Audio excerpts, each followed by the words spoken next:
ज्यांच्या तत्वज्ञानावरती या देशाचं संविधान उभं आहे ते तथागत भगवान गौतम बुद्ध, ज्यांनी या देशात आणि संपूर्ण जगासमोर कल्याणकारी राज्याचा आदर्श ठेवला, तो सम्राटांचा शिरोमणी प्रियदर्शी राजा धम्माशोक, आणि ज्यांच्या तत्वज्ञानावरती या देशाच्या संविधानाचं शिल्प तयार करून तांत्रिक दृष्टिकोनातून भारताचं संविधान असलं तरी मानवी उद्धाराचा तो दस्तऐवज असं संपूर्ण जगाने मानलं,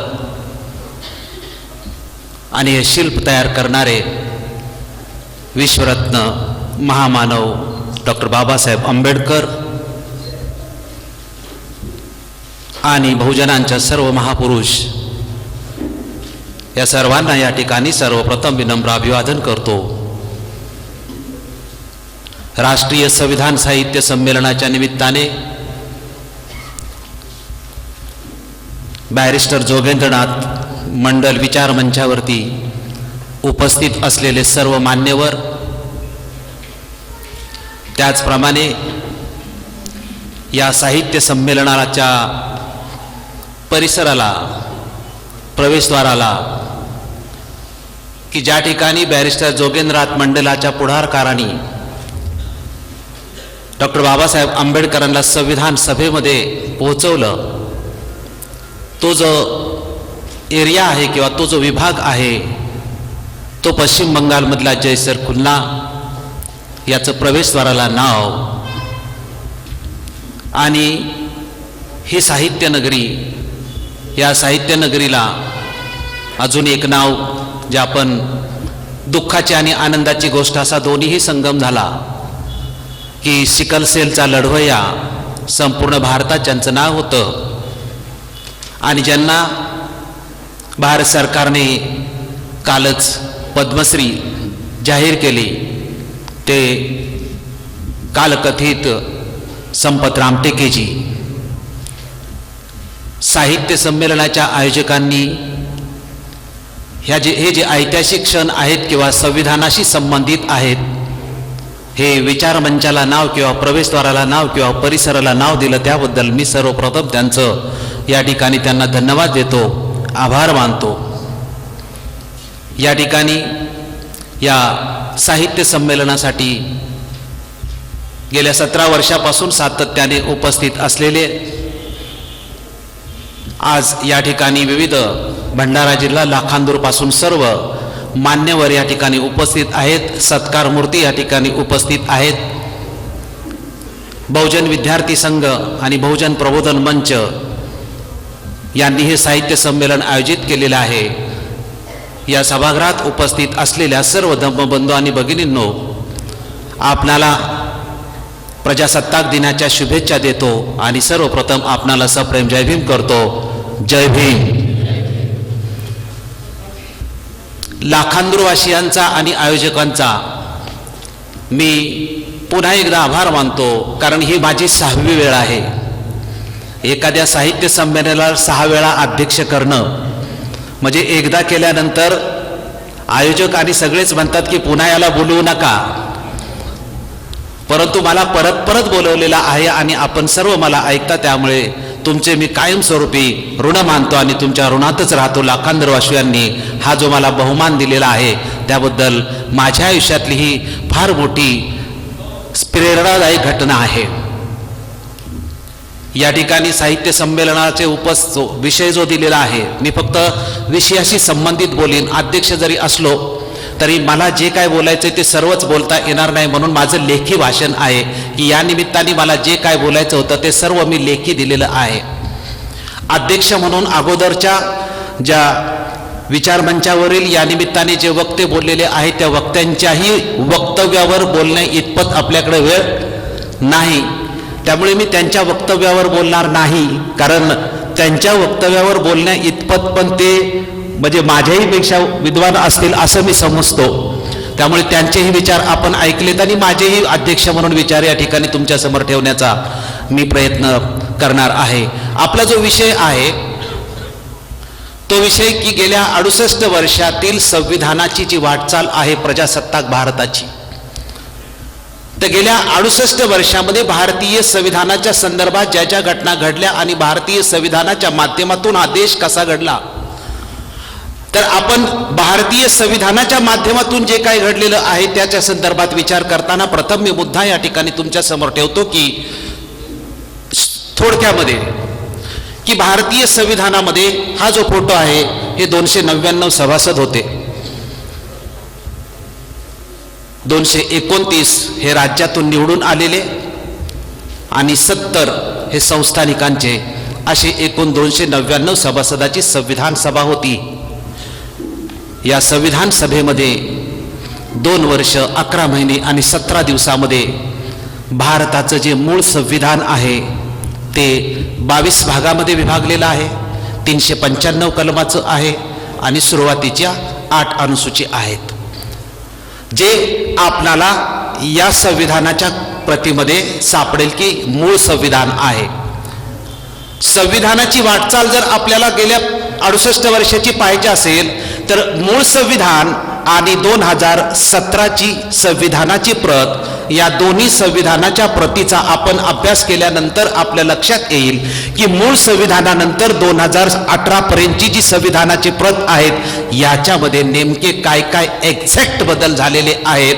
त्या बदलांचा जोपर्यंत तुम्ही अभ्यास करणार नाही तोपर्यंत मूळ संविधान आणि आजचं संविधानाचं स्वरूप तुम्हाला आणि मला कुणालाच कळणार नाही. आपण जनरल भारतीय संविधानाच्या इतिहासावरती, भारतीय संविधानाच्या तत्वज्ञानावरती भारतीय संविधान संपूर्ण जगामध्ये प्रसिद्ध आहे. गेली 50 वर्षे किंवा गेली 68 वर्षे सांगत आलेलं आहे, ते इतिहासामध्ये पण आहे. परंतु वर्तमान काळामध्ये जर संविधान समजावून घ्यायचं असेल तर 1950ची प्रत 26 जानेवारीच्या आणि 2018ची प्रत, या दोन्ही प्रतींचा अभ्यास केला की किती बदल झालेत, किती अनुच्छेद निरसित झालेत, काय वाढ झालेला आहे आणि काय संविधानामध्ये कमी झालेलं आहे हे कळलं तर संविधान आपल्याला समजलं असं मला व्यक्तिगत माझ्या दृष्टिकोनातून वाटतं. आणि म्हणून त्या दृष्टिकोनातून ज्यावेळी 26 जानेवारी 1950 साली या देशामध्ये भारताचं संविधान मसुदा समितीने 26 नोव्हेंबर 1949 साली डॉक्टर बाबासाहेब आंबेडकरांच्या हस्ते हे संविधान सभेला सादर केलं, त्या संविधान सभेचे मूळ 22 भाग 395 कलम आणि 8 सूच्या होत्या. त्यावेळेसची लोकसंख्या किती होती 1950ची किंवा स्वातंत्र्य काळातली लोकसंख्या 36 कोटीची लोकसंख्या होती. जर आपण त्यानंतर आज पाहिलं तर बदल काय काय झालेले आहेत. संविधान जे काय या देशामध्ये बदल झालेले आहेत ते संविधानाच्या माध्यमातूनच बदल झालेले आहेत. आज त्यावेळेच्या लोकसंख्येचं स्वरूप 36 कोटीचं होतं, आज 130 कोटी पर्यंत आहोत. संविधानाने त्याची नोंद. संविधानामध्ये 1950 साली 22 भाग होते, आज संविधानामध्ये किती भाग आहेत तर 22 भाग 1950 साली होते, त्यामध्ये 4 भागांची वाढ झालेली आहे. आपल्या लक्षात येईल की नगरपालिकांचा असेल, सहकारी संस्थांचा असेल किंवा 243 आर्टिकलच्या माध्यमातून 3 वाढलेले आहेत आणि पक्षांतर बंदीचा जे नियम आहेत तो एक, असे 4 भाग वाढून 8 सूच्यांच्या 12 सूची झालेल्या आहेत. संविधान अस्तित्वात आलं त्यावेळेस या देशामध्ये किती राज्य होती. संविधान अस्तित्वात आलं आणि आजही त्यावेळेस आणि आजपर्यंत जर आपण पाहिलं तर या देशाचं 12,65,000 चौरस मैलाचं क्षेत्रफळ हे राज्यांचं आहे आणि केंद्रशासित प्रदेशाचं 10,861 चौरस मैल हे क्षेत्रफळ आहे. याच्यात काय बदल होणार नाही. परंतु या 12,65,000 चौरस मैलामध्ये संविधान अस्तित्वात आलं त्यावेळेस 19 राज्य होती आणि 2 केंद्रशासित प्रदेश होते. 2018ला ज्यावेळेस आपण संविधानाचा अभ्यास करतो त्यावेळेस 19 राज्यांच्या ऐवजी 29 राज्य झालेली आहेत आणि 2 केंद्रशासित प्रदेशाच्या ऐवजी 7 केंद्रशासित प्रदेश आहेत.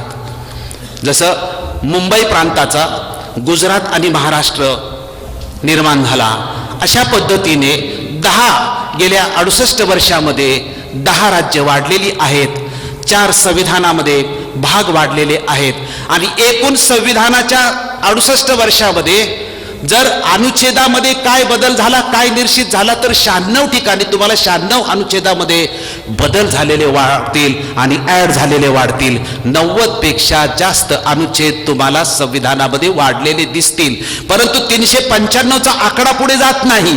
त्यामुळे लोकांच्या लक्षात येत नाही, कारण 395 आकड्याच्या बदल्या तरी कुठल्या तरी एका आकड्याला क ख ग ग च ज असं जोडलं जातं, परंतु ते प्रत्येक आर्टिकल वाढलेलं आहे. हे नेमकं वाढलेलं आर्टिकल असलं तरी जसं माझ्या अगोदरच्या पाहुण्यांनी सांगितलं की झालेले बदल, प्रथम झालेले बदल काय आहेत याचा अभ्यास केल्यानंतर झालेले बदल योग्य की अनयोग्य हा त्याच्यानंतरचा प्रश्न हा निर्माण होतो. हे झालेले बदल आणि योग्य की अयोग्य याचा तत्कालीन त्या कालखंडामधील सरकार आणि त्या सरकारांची जी मेजॉरिटी असते लोकशाहीच्या प्रमाणे किंवा संविधानाने घालून दिलेल्या नियमाप्रमाणे त्या योग्य अयोग्यतेचा आपल्याला अभ्यास करता येतो.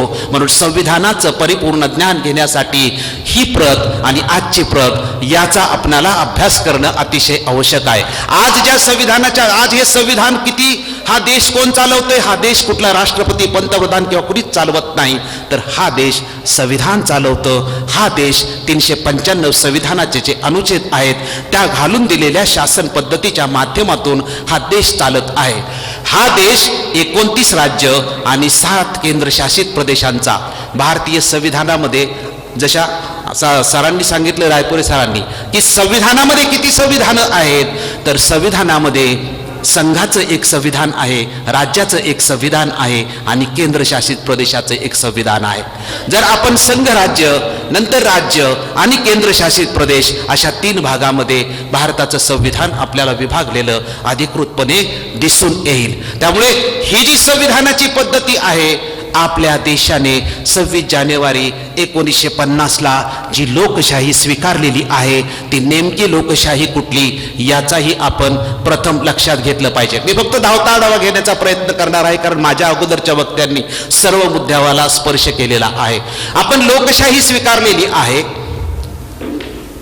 प्रजासत्ताक आपण म्हणतो की 26 जानेवारी 1950ला भारत हा प्रजासत्ताक झाला. म्हणजे अगोदरच्या वक्त्यांनी सांगितल्याप्रमाणे भारतीय संविधानाने प्रजेच्या हातामध्ये चिरकाल ही सत्ता कायमस्वरूपी दिलेली आहे. त्यामुळे सार्वभौम कोण आहे, तर सार्वभौम प्रजा ही सार्वभौम आहे. या देशातले संविधानाने हे अधिकार त्यांना दिलेले आहेत. लोकशाही जशी व्याख्या सांगितली की लोकशाहीच्या आपण फक्त चर्चेसाठी लोकशाहीच्या व्याख्येचा जर आपण अभ्यास केला तर बाबासाहेब आंबेडकरांच्या लोकशाही आपण समजून घेतली की आपल्या लक्षात येईल. बाबासाहेब आंबेडकरांनी लोकशाहीच्या 2 व्याख्या, छोट्या छोट्या 2 व्याख्या केल्या होत्या. त्याच्यातली पहिली व्याख्या वंश परंपरागत आणि सरंजामशाही या 2 शब्दाच्या विरोधातला अर्थ म्हणजे लोकशाही, हा पहिली व्याख्या बाबासाहेब आंबेडकर करतात. आणि दुसरी जी व्याख्या आहे ती इथं लिहिलेली आहे बघा, की लोकांच्या सामाजिक आणि आर्थिक जीवनात रक्तहित मार्गाने जर विकास झाला तर त्याला लोकशाही असं म्हणतात. ही बाबासाहेब आंबेडकरांची लोकशाहीची व्याख्या. म्हणजे जसं सांगितलं की या देशामध्ये वंश परंपरागत आणि सरंजामशाही या देशामधली संपलेली आहे का? जरी लोकशाही असली तरी लोकशाहीच्या नावाने हुकुमशाही आहे की नाही याचा अभ्यास केली आपण 68 वर्ष करत आहोत. त्यामुळे खऱ्या अर्थाने सरंजामशाही या देशातली संपलेली आहे का? आणि खऱ्या अर्थाने रक्तविरहित मार्गाने आपण सामाजिक आणि आर्थिक जीवनामध्ये लोकांचा बदल झालेला आहे का? कारण बाबासाहेब आंबेडकरांनी भारतीय संविधानाच्या भवितव्याच्या संदर्भामध्ये सुद्धा हा मुद्दा सांगितला होता की राजकीय समता आपण 26 जानेवारी 1950ला राजकीय समतेमध्ये प्रवेश केला असला तरी सामाजिक आणि आर्थिक समता प्रस्थापित झाला नाही तर संविधानाचा डोलारा कोसळल्याशिवाय राहणार नाही. हे बाबासाहेब आंबेडकरांनी भारतीय संविधानाच्या भवितव्याच्या संदर्भामध्ये सुद्धा 26 नोव्हेंबर 1949 जर भारतीय संविधानाच्या भवितव्याचा विचार करायचा असेल तर 26 नोव्हेंबर 1949च्या भाषणातला प्रत्येक शब्द ना शब्द याच्यावरती चिंतन चिंतन करण्याची आवश्यकता आहे.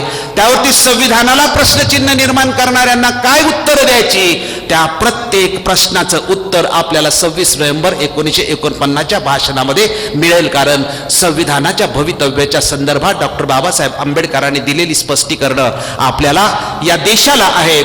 त्यामुळे जर संविधानाचं पालन व्हायचं असेल तर 26 नोव्हेंबर 1949च्या भाषणाची अंमलबजावणी या देशामध्ये होते की नाही. जर होत असेल तर संविधानाचं संरक्षण होतंय, आणि जर होत नसेल तर संविधानाचं संरक्षण होत नाही. लोकशाहीची व्याख्या बाबासाहेब आंबेडकरांची आपण घेतली. लोकशाहीचे ढोबळ मानाने 2 प्रकार आहेत. एक अध्यक्षीय लोकशाही आणि दुसरी संसदीय लोकशाही. अध्यक्षीय लोकशाही आणि संसदीय लोकशाही असे दोन्हीही प्रकार जगात अस्तित्वात आहेत. काही राष्ट्रामध्ये अध्यक्षीय लोकशाही आहे, काही राष्ट्रामध्ये संसदीय लोकशाही आहे. आमच्या संविधानाने अध्यक्षीय लोकशाहीचा सुद्धा राष्ट्रपतीच्या पदाच्या माध्यमातून समावेश केलेला आहे, आणि कौन्सिल ऑफ मिनिस्टरच्या माध्यमातून सुद्धा संसदीय लोकशाहीचा समावेश आपल्याला प्रिन्सिपली केलेला आढळतो. परंतु अधिकृतपणे आम्ही जी स्वीकारलेली आहे ती संसदीय लोकशाही स्वीकारलेली आहे. या संसदीय लोकशाहीचा प्रवास गेली 68 वर्ष कुणी कितीही प्रयत्न काउंटर करण्याचा केलेला असला तरी तो यशस्वी झालेला आहे. संविधान हे अतिशय खडतर प्रवास गेल्या 68 वर्षात संविधानाचा खडतर प्रवास झालेला आहे. परंतु संविधानाचा खडतर प्रवास भारतामध्ये इंटरनल किती जरी झाला असला तरी या संविधानाने जगामध्ये यशाचा डंका मात्र वाजवलेला आहे, आणि काळाच्या कसोटीवरती हे संविधान पूर्णपणे उतरलेलं आहे. जगातल्या कुठलंही राष्ट्र घ्या, प्रत्येक राष्ट्र या संविधानाच्या नंतर जेवढी संविधानं निर्माण झाली त्या प्रत्येक राष्ट्राने या संविधानाचा आदर्श घेतलेला आहे. आणि जी प्रस्थापित राष्ट्र आहेत अमेरिकेसारखी, त्यांना सुद्धा त्यांच्याकडे प्रश्न निर्माण झाल्यानंतर त्यांच्या संविधानाने उत्तर दिलं नाही तर भारताचं संविधान उत्तर देतं. आलगोरच्या इलेक्शनच्या माध्यमातून आपल्या लक्षात आलेलं आहे. त्यामुळे 1952 साली डॉक्टर बाबासाहेब आंबेडकरांनी संविधान मानवतेचा भारताचा निर्माता म्हणून कोलंबिया विश्वविद्यापीठाने बाबासाहेबांना गौरवलं होतं. संविधानाच्या निर्मितीपासून जगाने संविधानाला मानवतेच्या कल्याणाचा दस्तऐवज म्हणून जरी स्वीकारलं असलं तरी भारतामध्ये मात्र भारतीय संविधानाच्या माध्यमातून जी बाबासाहेब आंबेडकरांनी संसदीय लोकशाही दिलेली आहे, या संसदीय लोकशाहीच्या विरोधामध्ये सातत्याने अध्यक्षीय पद्धती असली पाहिजे हे संविधानाच्या सुरुवातीपासूनच प्रयत्न झालेले आहेत, आज होत आहेत आणि भविष्यामध्ये सुद्धा ते होतच राहणार.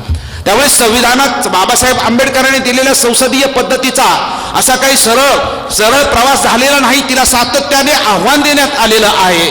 जर तुम्ही अभ्यास केला तर या 68 वर्षामध्ये अध्यक्षीय पद्धती आणण्याचा प्रयत्न तत्कालीन सरकारांच्या माध्यमातून झाला. त्याची आपण उदाहरणं काय तुमच्या समोर ठेवू शकतो की भारतीय संविधानाचं वस्तुनिष्ठ पुनर्विलोकन झालंच पाहिजे. 1956ला गोळवलकर गुरुजींनी सुद्धा अधिकृतपणे मागणी केली होती. राष्ट्रपती व्यंकटरमणनी अध्यक्षीय लोकशाही पद्धती या देशामध्ये असली पाहिजे. नागपूरचे वसंतराव साठे यांनी सुद्धा या देशामध्ये अध्यक्षीय पद्धती असली पाहिजे. बॅरिस्टर अंतुले यांनी सुद्धा मागणी केली होती की या देशामध्ये अध्यक्षीय पद्धती असली पाहिजे. या देशामध्ये अध्यक्षीय पद्धती असली पाहिजे याचा जर तुम्ही अभ्यास केला तर फार मोठी लिस्ट तयार होते की या देशामध्ये संसदीय पद्धतीच्या ऐवजी अध्यक्षीय पद्धती असली पाहिजे. त्यामुळे संसदीय पद्धती जरी प्रवास करत असली तरी ती एक असा ग्रुप मोठा आहे या देशामध्ये की तो सातत्याने प्रयत्न करीत आहेत की संसदीय पद्धतीच्या ऐवजी अध्यक्षीय पद्धती या देशामध्ये असली पाहिजे. मग अडवाणी असतील, त्यांनी हे डिक्लेअर केलं होतं विजयवाडाच्या संमेलनामध्ये.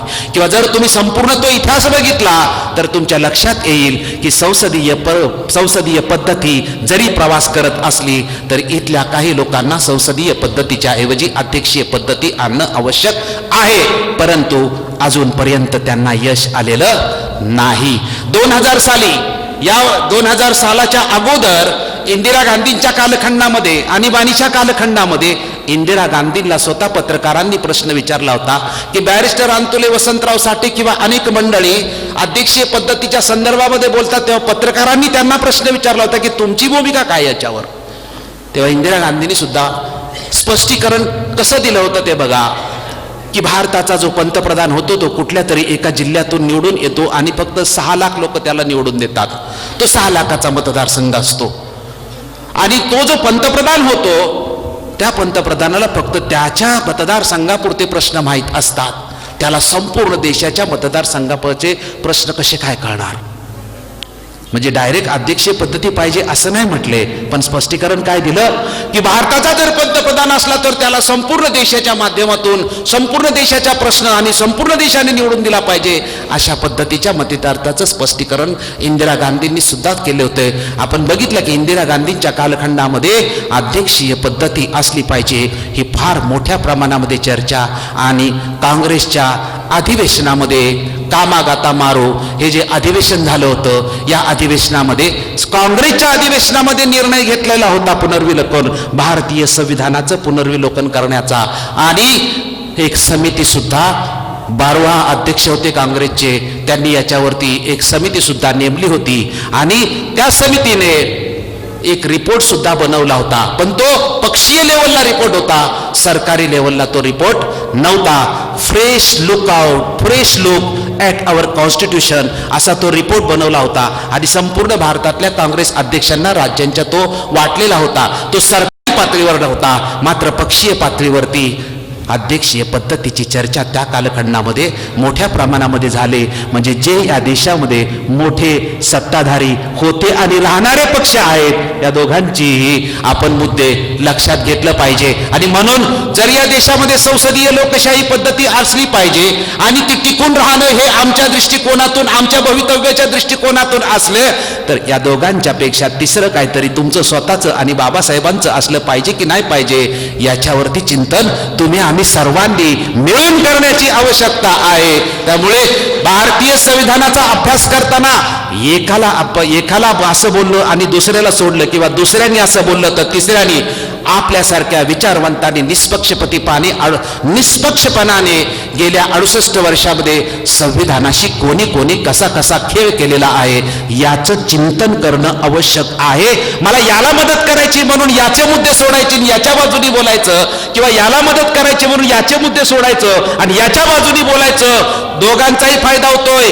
माझंच नुकसान जीव तोडून आणि रक्त आटवत बोलून सुद्धा नुकसान मात्र माझंच, माझ्या विचाराचं आणि माझ्या समाजाचं सगळ्यांचं नुकसान होतं. याचं मला भान राहत नाही, कारण मला एकट्याला व्यक्तिगत फायदा झालेला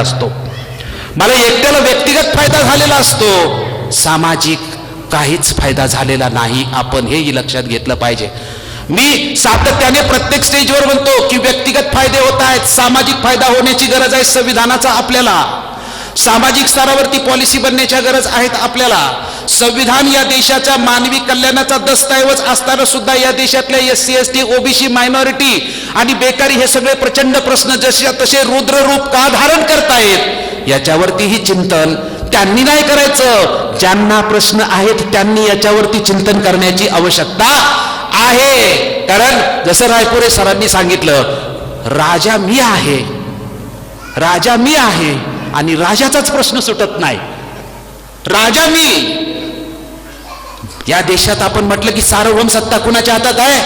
जनतेच्या हातात आहे आणि जनतेचेच प्रश्न सुटत नाहीत.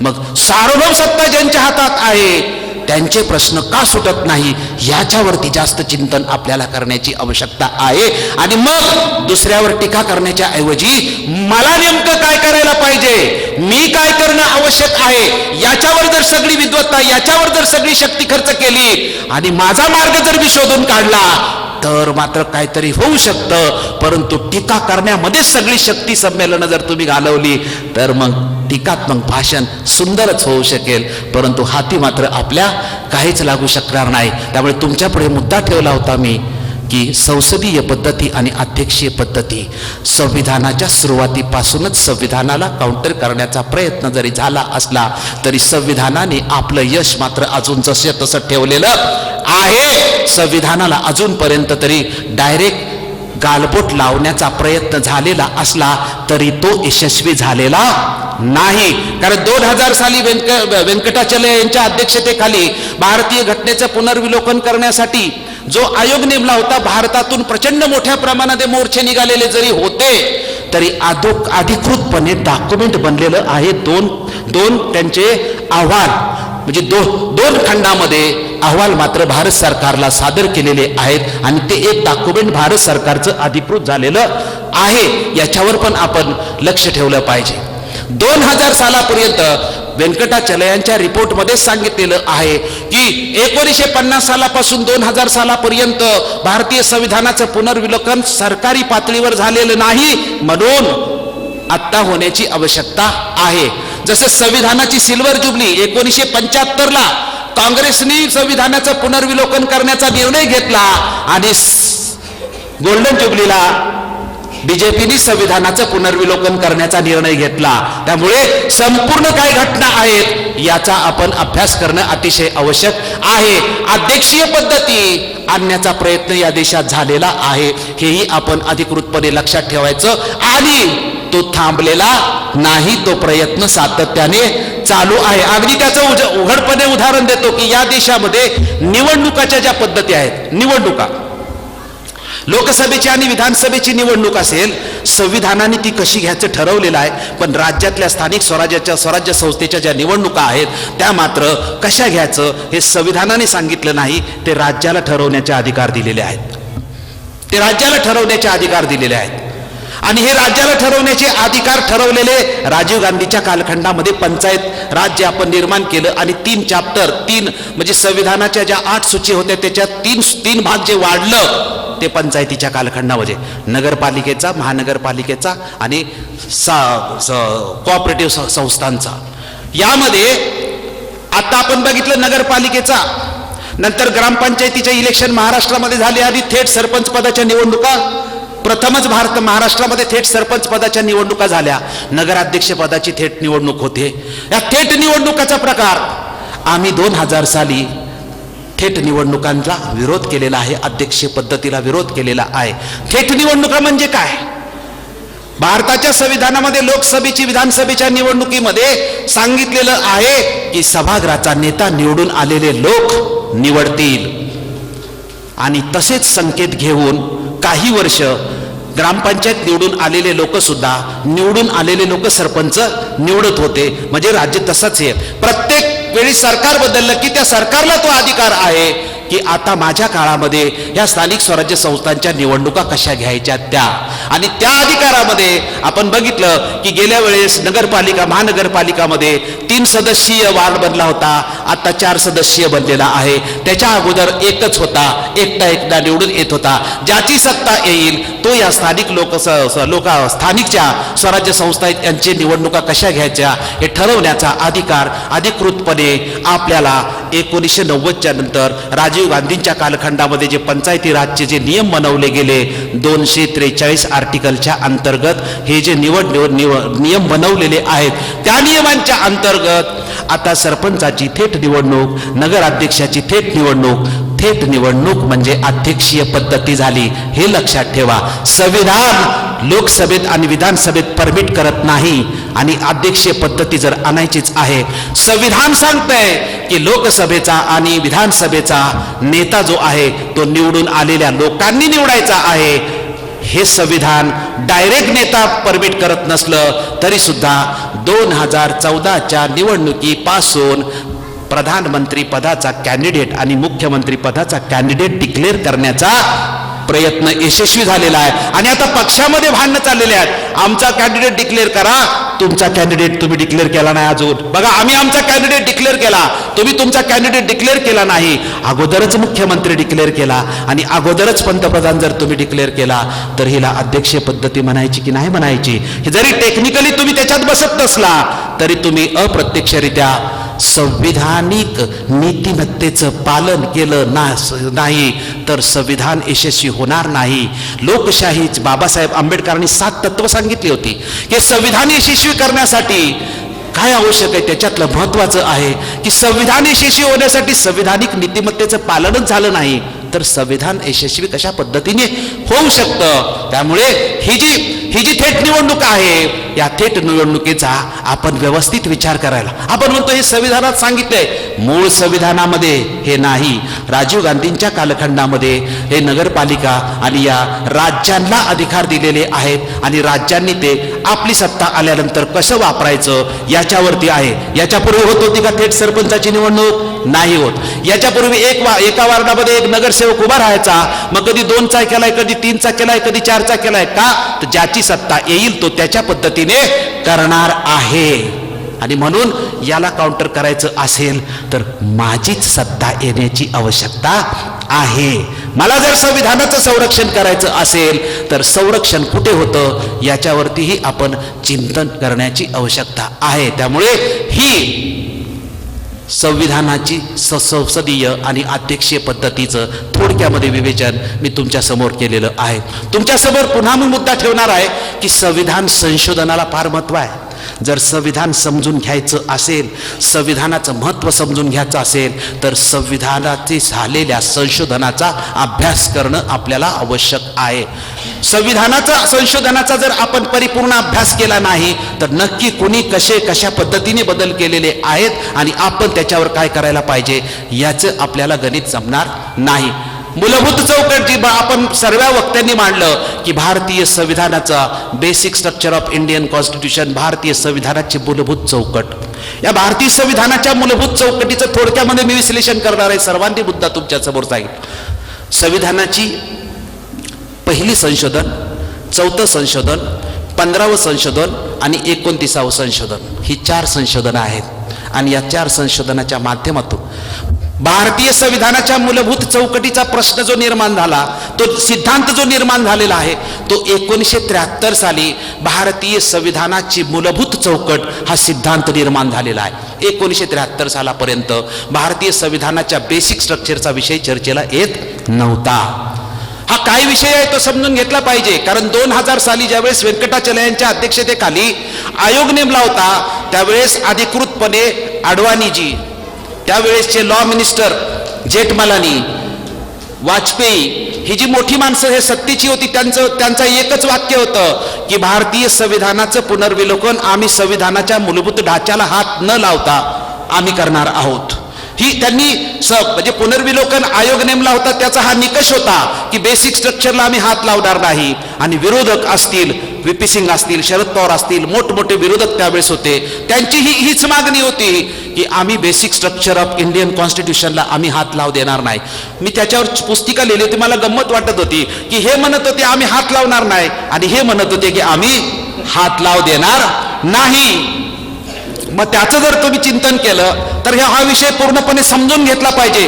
हा विषय सुरू झाला कशावरून? विषय सुरू झाला की मूलभूत हक्कामध्ये संसदेला संशोधन करण्याचा अधिकार आहे की नाही. संसद आणि सुप्रीम कोर्ट यांचा संघर्ष तीव्र या देशामध्ये 1950 सालापासून सुरू आहे. संसद श्रेष्ठ की सुप्रीम कोर्ट श्रेष्ठ यांचा संघर्ष या देशामध्ये चालू आहे. आणि त्या संघर्षातून भारतीय संविधानाची मूलभूत चौकट हा विषय किंवा हा सिद्धांत आलेला आहे. जे पहिलं संविधान झालं, 4थं संविधान झालं, 15वं संविधान संशोधन झालं आणि 29वं संशोधन झालं. शैक्षणिक सवलतीच्या माध्यमातून असतील, त्यानंतर संविधानाच्या नंतर जमीन सुधारणांची बिलं आली. ह्या जमीन सुधारणांची बिलं होती. म्हणजे ही संशोधनं झाल्यानंतर भारतीय सुप्रीम कोर्टाने संविधानाची बाजू 1967 सालापर्यंत घेतली होती की संविधान मूलभूत हक्कात संशोधन करण्याचा अधिकार हा संसदेला आहे. 1967 साली ज्यावेळेस गोलकनाथची केस आली त्यावेळेस त्या गोलकनाथच्या केसमध्ये सुप्रीम कोर्टाने निर्णय घेतला की भारतीय संविधानातल्या मूलभूत हक्काचं संशोधन करण्याचा अधिकार संसदेला नाही. 67 सालापर्यंत सपोर्ट होता, पण 67 सालाच्या नंतर हा सपोर्ट मात्र काढून घेतला. त्यानंतर 24वी, 25वी आणि 29वी हे तीन संविधान संशोधन आहेत. म्हणजे 24, 25 आणि 29 ह्या 3 संशोधनाच्या माध्यमातून आपण बघितलं की 1969 साली इंदिरा गांधींनी बँकांचं राष्ट्रीयकरण केलं होतं. तणके बंद केलेले होते. तर हे जे संविधान संशोधन केलं की कोणीतरी केस टाकत होतं आणि सुप्रीम कोर्ट सांगत होतं की हे बदल करण्याचा तुम्हाला अधिकार नाही. त्यामुळे ह्या तिन्ही संशोधनाला 1973 साली केशवानंद भारतीमध्ये आव्हान देण्यात आलं आणि 13 जजांचं बेंच बसलं आणि या 13 जजांच्या बेंचमधल्या 6 आणि नंतर 1 7 विरुद्ध 6 असा निर्णय झाला. आणि परिपूर्ण चर्चा झाल्यानंतर या 13 जणांच्या बेंचनी सांगितलं की संविधानाच्या मूलभूत हक्काचं आणि संविधानातल्या इतर अनुच्छेदाचं संशोधन करण्याचा संसदेला पूर्णपणे अधिकार आहे, परंतु संविधानाच्या मूलभूत चौकटीला मात्र संशोधन करण्याचा अधिकार राहणार नाही. आणि ही मूलभूत चौकट काय ही मात्र डिक्लेअर होऊ शकलेली नाही. न्यायमूर्ती सिकरी यांनी मात्र त्यातले काही मुद्दे सांगितलेत. ते म्हटले की संविधान हे सुप्रीम असणार आहे, संविधान हे सुप्रीम असणार आहे. संसदीय लोकशाहीचं पूर्णपणे संरक्षण होण्याची आवश्यकता आहे. 5-6 मुद्दे सांगितलेले आहेत, पण these are the basic structure असं मात्र संपूर्णपणे सांगितलं गेलेलं नाही.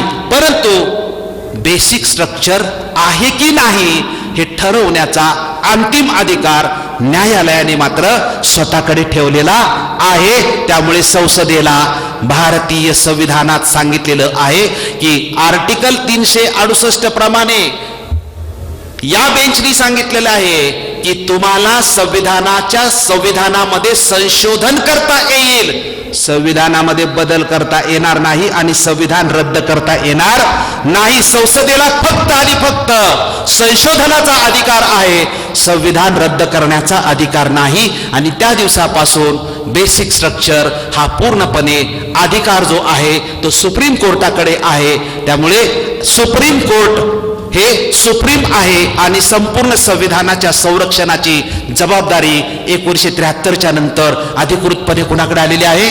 सुप्रीम कोर्टाकडे आलेली आहे. ती पूर्वीही होते, परंतु सुप्रीम कोर्ट आणि संसद याच्यामध्ये संघर्ष होताना आपल्याला दिसतो. दुसरा सुप्रीम कोर्ट आणि संसद न्यायव्यवस्था याच्यामधला संघर्ष जो तुमच्या माझ्या सर्वांच्या अगदी जीवाला लागणारा जो आहे तो म्हणजे मंडल कमिशन आलं.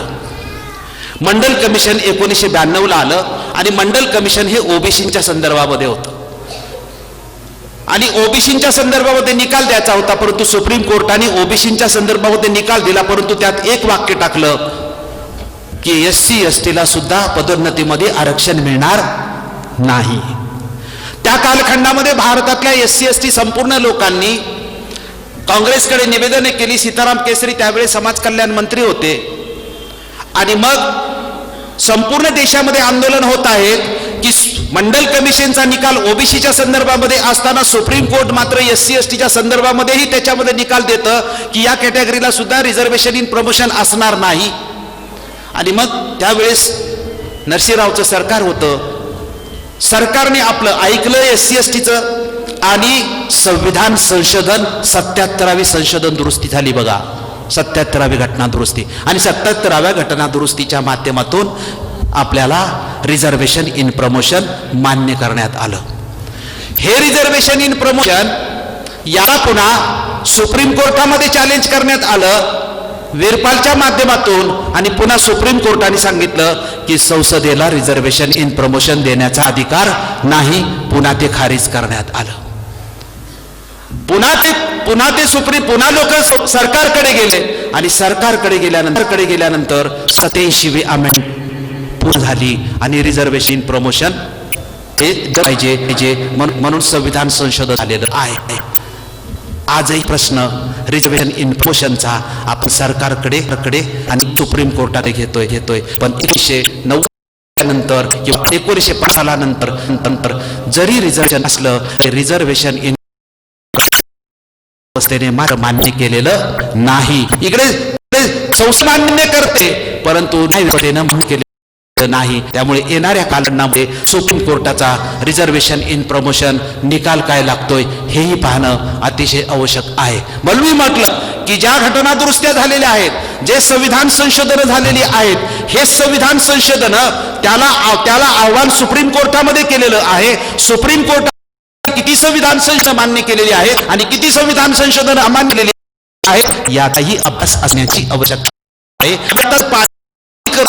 मान्य करून घेतोय सुप्रीम मात्र सुप्रीम मान्य तयार नाही. हा भारताच्या म्हणजे आरक्षणाच्या दृष्टीकोन अतिशय आहे. त्यामुळे हे जे आहे आरक्षणाचं हे कशा असतील संशोधनाचा अभ्यास मला बाळासाहेब सगळं असलं संशोधन माध्यमातून काय काढून जातंय काय काय ठेवतंय याचा अभ्यास आपल्याला आवश्यक आहे. भारतीय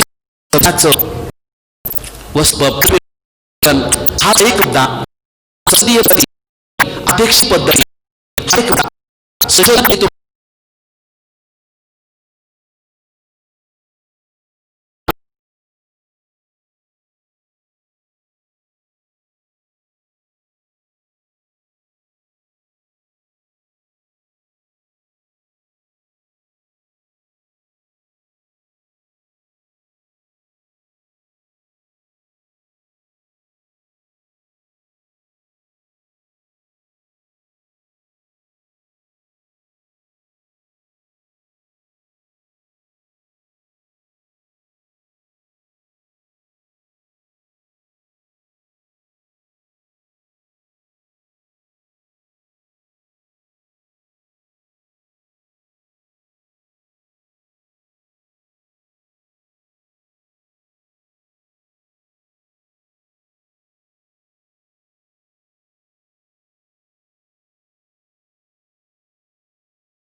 शाही गणराज्य ही पहिली लाईन आहे आमची.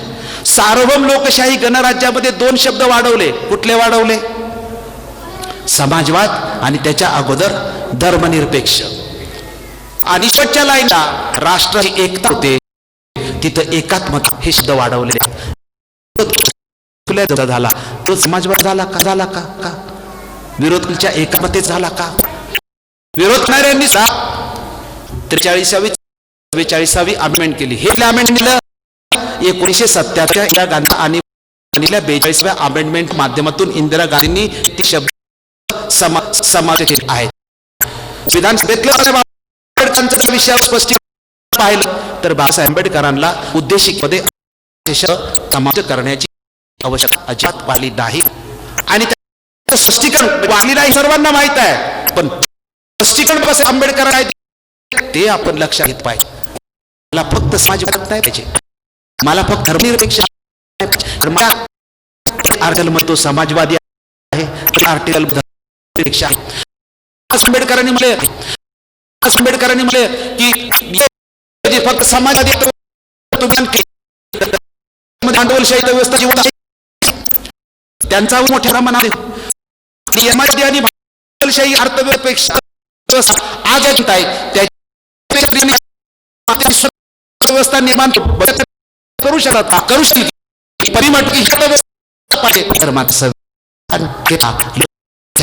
कारण त्याला म्हणून न्यूट्रल देश होती तुमच्या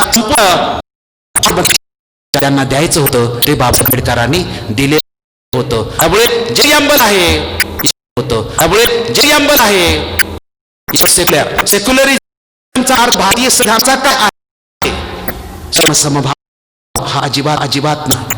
धर्मनिरपेक्ष हा अधिक त्याचं स्पष्टीकरण आहे. परंतु धर्मनिरपेक्ष म्हणजे काय? या देशात अनेक आहेत. बाबासाहेब आंबेडकरांच्या दृष्टीने भारतीय संविधानाचा आहे की सरकारला कुठलाही धर्म नाही. मुख्यमंत्र्याच्या खुर्ची बसलेला मुख्यमंत्र्याला धर्म आहे, परंतु खुर्चीला धर्म नाही. खुर्चीत बसून सही करेल त्यावेळेस सही करता ती पॉलिसी कुठल्याही एका धर्माला फॉर करणारी असणार नाही, त्याच्यात भेदाभेद करणारी असणार नाही. या देशात अनेक धर्म आहेत आणि प्रत्येक व्यक्ती ती पंतप्रधानाच्या, राष्ट्रपतीच्या, मुख्यमंत्र्यांच्या कुठल्याही खुर्चीत बसणारी असली तरी ती कुठल्या तरी धर्माची असणारच. परंतु ज्यावेळेस ती खुर्चीत बसेल त्यावेळेस ती खुर्ची मात्र कुठल्याही धर्माची असणार नाही. संविधानाच्या खुर्चीला कुठलाही धर्म नाही हे संविधानाच्या सेक्युलर शब्दाचं स्पष्टीकरण आहे. याच्या व्यतिरिक्त सर्वधर्म समभाव किंवा ही जी चर्चा आहे या चर्चेला सेक्युलरिझमच्या संविधानिक अर्थाचा काहीही संबंध नाही. त्या मुद्दाम घडवून आणलेल्या चर्चा असतात. समाजात समाविष्ट केलाय, कुणी चर्चाच करत नाही. एकतेपेक्षा मोठे काय तुम्ही सांगून सांगणार आहे? एक असताना समता असताना समजता हे काय आपण काय करतोय? माणूस केंद्रबिंदू पण एकात्मता आले की राष्ट्र प्रथम, माणूस प्रथम, राष्ट्र प्रथम हा विषय चर्चेला येतात. मटकी बदलू शकत नाहीत परंतु बदलण्याचा प्रयत्न मात्र ज्या देश इंटरप्रिटेशन ज्याला पाहिजे अर्थ त्याच्यातून येतो. हे जे शब्द घटनादुरुस्तीने 59 मध्ये बदल करण्याचा प्रयत्न झालेला होता. 44व्या आणि 43व्या घटनादुरुस्तीच्या माध्यमातून काही अनुचित रिजेक्ट करण्यात आले जनता पार्टीचं सरकार आल्यानंतर, पण सगळे नाही. त्याच्यातलं सेक्युलर शब्द ठेवला, 42व्या घटनेने ऍड केलेला सेक्युलर शब्द ठेवला, समाजवादी शब्द ठेवला, एका शब्द ठेवला, अनेक विषय ठेवलेले आहेत. सगळेच काही जनता पार्टीच्या सरकारने रद्द केले नाहीत आणि तेव्हापासून धर्मावर चर्चा या देशात अधिकृतपणे घडून येते. त्यामुळे भारतीय संविधानाचं जे उद्दिष्ट आहे या उद्दिष्टाची चर्चेची दिशा बदलण्याचा मात्र प्रयत्न या देशामध्ये अधिकृतपणे होताना आपल्याला आढळतो. पुढे हे 22 भाग आहेत त्याच्याबद्दल हे आहे भारतीय संविधानाचं उद्दिष्ट स्वातंत्र्य, समता, न्याय, बंधुत्व हे यशस्वी करण्याचं आहे. गमत सांगतो तुम्हाला की या देशामध्ये कुणी किती संविधान केला तर तो बदलू शकत नाही. का बदलू शकत नाही? मी म्हटलं संसदीय पद्धती, अध्यक्षीय पद्धती याचा संघर्ष सातत्याने चालू राहिला आणि तो भविष्यामध्ये सुद्धा चालू राहणार आहे. प्रत्येक जण शेवटपर्यंत त्याचा प्रयत्न करणार आहे. परंतु संविधानिक तत्वांचा जर आपण संविधानाचे जर अभ्यासक जे असतील किंवा दुर्गादास बासूंच्या पुस्तकात किंवा आपल्याला दिसेल की जगात पूर्वंपार चालत आलेली राजेशाही असेल किंवा कुठलीही असेल, अरिस्टॉटलने या सगळ्या घटनांचा अभ्यास केला होता. त्यांनी 158 घटनांचा अभ्यास केला होता. 158 घटनांचा अभ्यास केल्यानंतर त्याच्या हे लक्षात आलं की मी कुठलीही नवीन घटना बनवायला निघालो तरी आहेत त्या घटनेच्या पेक्षा वेगळं मला काही बनवता येत नाही. जसं मगाशी सरांनी सांगितलं, माणसाच्या अन्न वस्त्र निवाऱ्याचा प्रश्न, तुम्ही तत्व दुसरं काय ऍड करणार आहे? तुम्हाला ते करावंच लागेल ना. स्वातंत्र्य, समता, बंधुत्व नसेल तर हुकुमशाहीच असणार. मग हुकुमशाहीची पण घटना आहे, तुम्ही नवीन काहीच सांगू शकत नाही. त्यामुळे नवीन तुम्ही काहीच सांगू शकत नाही, नवीन घटना बनवता येत नाही. कारण तुम्हाला नवीन काय असलं तरी पूर्वीच्या कुठल्या नाही कुठल्या तरी घटनेमध्ये ते पाहिलेच आहे. परंतु घटनाच बदलू शकत नाही. हे कशावरून? तर जगामध्ये जी पहिली घटना बनते, संपूर्ण राष्ट्राची ज्या घटनेला मान्यता असते ती कधी असते? तर एका राष्ट्राची 2 राष्ट्र झाली आणि 2 राष्ट्रांनी आपापली घटना बनवण्यासाठी निघाले तर दोन्ही राष्ट्राला घटनेची प्रथम आवश्यकता असते. किंवा एखादं नवीन राष्ट्र आहे आणि नवीन राष्ट्राच्या उभारणीसाठी त्याला घटनेची आवश्यकता असते. नवीन राष्ट्राला घटनाच नाही, घटना बनवण्याची आवश्यकता आहे. एकाचे 2 झाले, पुन्हा त्याला घटना बनवण्याची गरजेपोटी प्रथम जी घटना बनते, मग ती अध्यक्षीय पद्धतीची असू द्या किंवा संसदीय पद्धतीची असू द्या, एकदा ती गरजेपोटी तिची अंमलबजावणी झाली की अंमलबजावणी झाल्यानंतर जगातल्या कुठल्याही घटनेला दोन ग्रुप तयार होतात, एकाला ती फायद्याची असते तर दुसऱ्याला ती तोट्याची असते. फायद्या तोट्याच्या ग्रुपची लोकसंख्या कमी जास्त असू शकते, परंतु एकदा का एखादी व्यवस्था एस्टॅब्लिश झाल्यानंतर ती व्यवस्था खोडून काढण्यासाठी दुसऱ्याला क्रांती करावी लागते. क्रांती करायला निघालेला फायदावाला आहे तो त्याला क्रांती करू देत नाही आणि हा संघर्ष सातत्याने चालत राहतो. त्यामुळे रशियाचं उदाहरण मी जगामध्ये दिलेलं आहे की रशियामध्ये संविधानामध्ये संशोधन करण्याच्या ऐवजी संविधानात नवीन संविधान बदल करण्याचा ज्यावेळेस प्रयत्न झाला, जेवढी राज्य रशियामध्ये होती तेवढं त्यांचं राष्ट्रामध्ये रूपांतर झालं. दुसऱ्या बाजूला दुसरी महासत्ता अमेरिका होती, छोटंसं संविधान होतं, त्यांनी आपलं संशोधन केलं आणि जिथे संशोधन आहेत तिथं राष्ट्राला स्थैर्यत्व प्राप्त आहे.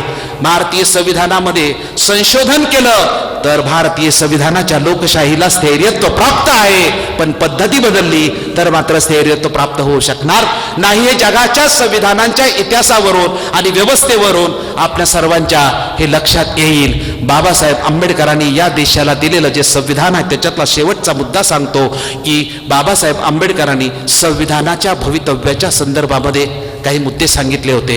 आपल्या सर्वांना माहित आहे, फक्त मी भाषणाचा समारोप म्हणून त्या मुद्द्याची उजळणी करतो. त्याच्यातला पहिला आहे की संविधान चांगलं असो वाईट असो, संविधान आहे आणि वाईट लोकांच्या हातात पडलं तर वाईट होणार आहे. आणि संविधान वाईट आहे पण चांगल्या लोकांच्या हातात पडलं तर संविधान चांगलंच करेल. संविधानाच्या दर्जा आणि त्याची अंमलबजावणी करणारे लोक कोण आहेत याच्यावरती संविधानाचं भवितव्य अवलंबून आहे. याच्यावरून आपण या एवढ्या एका शब्दावरून कितीतरी मोठं भाषण करू शकतो, कितीतरी आपल्या देशात खंड लिहू शकतो. म्हणून संविधान बाबासाहेब काय संविधान सांगाडा देतं. संविधानाने मंत्रिमंडळाची पद्धत दिली, राष्ट्रपती दिलं, हा सगळा सांगाडा दिला, पण त्या खुर्चीत बसणारे जे सगळी मंडळी आहेत ही मात्र कोण आहेत याच्यावरती संविधानाचं भवितव्य अवलंबून आहे.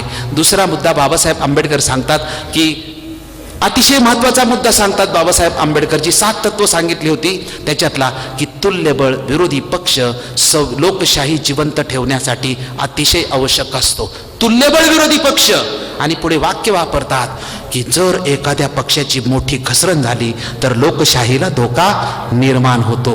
त्यामुळे तुल्यबळ लोकशाहीचं सर्वश्रेष्ठ बाबासाहेब आंबेडकरांनी राजकीय पार्टी काढण्याचं पहिलं उद्दिष्ट काय आहे तर तुल्यबळ विरोधी पक्ष देण्याचं बाबासाहेब आंबेडकरांचं हे पहिलं आहे. का तर लोकशाही जिवंत ठेवायची असेल तुम्हाला तर तुल्यबळ विरोधी पक्ष त्या देशात असणं हे लोकशाहीच्या हिताचं आणि लोकशाहीच्या यशस्वीतेचं आहे. तिसरा मुद्दा की संविधानिक नीतिमत्तेचं पालन झालं पाहिजे. जर संविधानिक नीतिमत्ता, मला संविधान मान्य आहे, मी संविधानाची शपथ घेतोय आणि मला सगळं संविधान मान्य आहे, पण खुर्चीवर बसल्यानंतर अंमलबजावणी करताना मात्र मी संविधानिक तत्वाचे किंवा संविधानिक नीतिमत्तेचं जर मी पालन करणार नसेल तर माझे खायचे दात आणि माझे दाखवायचे दात हे वेगळे आहेत. हे आपण लक्षात घेणं अतिशय आवश्यक आहे.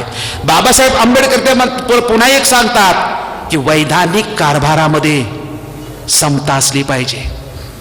ऍडमिनिस्ट्रेशन तुमच्या ताब्यात आलं, देश तुमच्या ताब्यात आला, परंतु देश तुमच्या ताब्यात आल्यानंतर भाषणात तुम्ही समता सांगाल पण प्रत्यक्ष व्यवहारात मात्र पॉलिसी याला गेली आणि याला काहीच नाही मिळालं तर मात्र लोकशाहीवरचा लोकांचा विश्वास राहू शकत नाही. त्यामुळे वैधानिक कारभारामध्ये समता असली पाहिजे, समाजामध्ये समता प्रस्थापित करता आली पाहिजे. जर या देशात सामाजिक समता एस्टॅब्लिश होऊ शकली नाही, बाबासाहेब आंबेडकर म्हटलं की 26 जानेवारी 1950 ला आपण प्रवेश करतोय भारतीय संविधानाच्या माध्यमातून. राजकीय समता आपण मिळाली आपल्याला, पण सामाजिक आणि आर्थिक समता प्रस्थापित होऊ शकली नाही तर संविधानाचा डोलारा कोसळल्याशिवाय राहणार नाही. सर्वात महत्वाचा मुद्दा म्हणजे मला आठवलंय असं आठवतोय तसे मुद्दे सांगतोय भाषण संपवण्यासाठी की बाबासाहेब आंबेडकरांनी सांगितलं की संविधान सुरू होताना आपल्याकडे जात धर्म पंथ हे ऑलरेडी आहेत, ह्यांची भांडणं आहेत. जसं रायपुरे सरांनी सांगितलं की ह्याच्यावर बोलायचं. हे रायपुरे सर हे या देशामध्ये बाबासाहेब आंबेडकरांनी सांगितलं की जोपर्यंत या देशामध्ये जाती व्यवस्था जिवंत आहे तोपर्यंत या देशाचा कधी विकासच होऊ शकत नाही. त्यामुळे एक जाती म्हणजे एक राष्ट्र आहे आणि हे विधिलिखित आहे की जोपर्यंत जाती व्यवस्था संपणार नाही तोपर्यंत आपला विकास नाही. आपण भांडतच प्रवास करतोय. संविधान समता सांगतोय, परंतु वास्तवामध्ये समता मात्र प्रस्थापित होत नाही, कारण जाती व्यवस्था आहे म्हणजे समता नाही हे त्याच्यावरून आपल्याला अधिकृतपणे. म्हणून धर्मावरून भांडण आहे, पंथावरून भांडण आहे. 50च्या नंतर वेगवेगळ्या विचारधारांचे पक्ष निर्माण होणार आहेत आणि वेगवेगळ्या विचारधारांचे पक्ष निर्माण झाल्यानंतर जर ह्या प्रत्येक पक्षाने आपल्या विचारधारेपेक्षा राष्ट्राचं हित प्रथम केलं तर या देशाचं भलं होईल. आणि जर राजकीय पक्षांनी आणि या संप्रदायांनी संविधानाच्या पेक्षा किंवा नॅशनल इंटरेस्ट का पार्टी इंटरेस्ट कुठला, हित प्रथम कुठलं, पक्षाचं हित प्रथम का राष्ट्राचं हित प्रथम, पक्ष प्रथम का राष्ट्र प्रथम, धर्म प्रथम का राष्ट्र प्रथम, पंत प्रथम का राष्ट्र प्रथम, पहिलं तुम्ही जर राष्ट्राला महत्व दिलं तर राष्ट्राचा विकास झाल्याशिवाय राहणार नाही. आणि जर पहिलं तुम्ही राजकीय पार्टी किंवा आपल्या धर्माला महत्व दिलं तर मात्र या देशाचं भवितव्य नाही. त्यामुळे ही बाबासाहेब आंबेडकरांनी दिलेली लोकशाही जिवंत ठेवण्यासाठी आणि लोकशाही यशस्वी ठेवण्यासाठी जर या तत्वाची अंमलबजावणीच झाली नाही तर आम्ही म्हणू हात लावला तर हात काढून, पाय लावला तर पाय काढू. हात पण काढायचा नाही, पाय पण काढायचं नाही. संविधानाच्या 395 मध्ये निरसित तरी करायचंय नाहीतर ऍड तरी करायचंय, निरसित तरी करायचंय. अरे काय निरसित होतंय आणि काय ऍड होतंय आणि त्याचा काय अर्थ निघतोय याचं चिंतन आपल्याला अधिकृतपणे करायला लागेल. म्हणून समारोप करताना मी आयोजकांना आणि कार्यकर्त्यांना सांगतोय, गेली 4-5 वर्षे कानेकर साहेब संविधान संशोधनावर मोठं संमेलन ठेवा, संविधान संशोधनावर मोठं संमेलन ठेवा. आता पण ठेवतो म्हणले आणि शेवटी विषय बदलला. अरे हरकत नाही, पण आता जर विषय तुम्ही संविधान संशोधनाचा ठेवा आणि खऱ्या अर्थाने गेल्या 68 वर्षामध्ये या देशामध्ये संविधानाशी संबंधित काय घडामोडी घडलेल्या आहेत हे जनतेला कळू द्या. नाहीतर सगळं गोलगोल होतंय, सगळं भावनिक होतंय. आपल्याला भावनिक करून चालणार नाही. आम्हाला संपूर्ण संविधानामध्ये काय 68 वर्षात कुणी काय केलेलं आहे याचं संपूर्ण सामान्य माणसाला तुमच्या भागामध्ये घेऊन जाण्याचा प्रयत्न करा. आम्ही आमच्या पद्धतीने प्रयत्न करतोय, तुम्ही तुमच्या पद्धतीने प्रयत्न करा. या लाखांदूर भागामध्ये राष्ट्रीय साहित्य संमेलन जे आहे याचं स्वरूप सातत्याने बदलत आलेलं आहे टेंबेकर साहेब. म्हणजे तुमच्या मुद्द्यावर फक्त अध्यक्ष म्हणून सुरुवातीला हे फुलेशाहू आंबेडकर साहित्य संमेलन होतं, नंतर याचं नाव बदललं. प्रत्येक वेळी नाव बदलण्यामध्ये माझे फक्त सूचना आहेत. आता हे साहित्य संमेलन राष्ट्रीय साहित्य संमेलन आहे आणि हे दिल्लीपर्यंत आणि भारताच्या कानाकोपऱ्यापर्यंत इथं छोटं होत असेल तर या साहित्य संमेलनाचा डंका मात्र भारतामध्ये वाजलेला आहे. आम्ही तो जिथं जाईल तिथे वाजवत असतो. मी 6 वेळा या ठिकाणी आलो. माझी 6 वेळा माझे लेखी भाषण आहे की 6ही वेळा मी आलो तर मी काय बोललेलो आहे ते अधिकृतपणे, आत्ता मी पण जे बोललेले मुद्दे आहेत ते सगळे मुद्दे माझ्या याच्यामध्ये आहेत, माझ्या भाषणामध्ये अधिकृतपणे आहेत. त्याचं व्यवस्थित इथं मी मागं पुढं केलं असेल, शब्द थोडे इकडे तिकडे झाले असतील, पण अधिकृतपणे ॲक्युरेटपणे तुम्हाला माझ्या भाषणामध्ये सापडतील. एवढीच विनंती आयोजकांना की पुढच्या वेळी जर तुम्ही संविधान संशोधनावर साहित्य संमेलन लावलं तर मी तुम्ही का सांगितलं एकट्याला नाही सांगत, जनतेला साक्ष ठेवून सांगतोय की तुम्ही माझं ऐका ना. आता मात्र तुम्हाला ऐकावं अशी विनंती करतो. आणि तुम्ही सर्वांनी मला शांत चित्ताने ऐकलं. आयोजक आहेत आणि सर्वात प्रेम करणारा माझ्यावरती हा विद्यार्थी संघ आहे. तुम्हाला हवासा वाटतो, आपलासा वाटतो. पोरांनी लळा लावलेला आहे गेली 15 वर्ष आणि त्यांच्या प्रेमापोटी या ठिकाणी मी येतो. तुम्हाला म्हणजे मला असं जाहीर केलं काय, म्हणजे आमच्या मुलांनी जाहीर केलं, प्रदीपनी जाहीर केलं की काकडे सरांचं फ्लाईट आहे. म्हणजे काकडे सर किती मोठे झाले, मी मोठा नाही झाला. प्रदीप कामाला लागलाय म्हणून त्यांनीच तिकीट मला फ्लाईटची काढून दिलेली आहे. मला कामाला नव्हतं त्यावेळेस वेगळी गोष्ट होते, आता मी नोकरीला लागलेलो आहे म्हणून तो वाटला की सर आता एवढे दिवस तुम्ही ट्रेनने येत होता ना, मी कामाला लागलेलो आहे म्हणून त्यांनीच मला फ्लाईटचं तिकीट काढून दिले. त्यामुळे मी अजिबात खोटा नाही. हे पोरांचं प्रेम आहे, या मुलांचं आमच्यावरती प्रेम आहे. या प्रेमाच्या पोटी ही मुलं जेव्हा बोलवतील, जिथं बोलवतील तिथं आम्ही मात्र सातत्याने हजर राहू. एवढंच या मुलांना आणि विद्यार्थ्यांना या ठिकाणी आवाहन करतो, वचन देतो आणि थांबतो. धन्यवाद. जय भीम, जय बुद्ध, जय भारत, जय संविधान. आज अध्यक्षीय भाषणामधून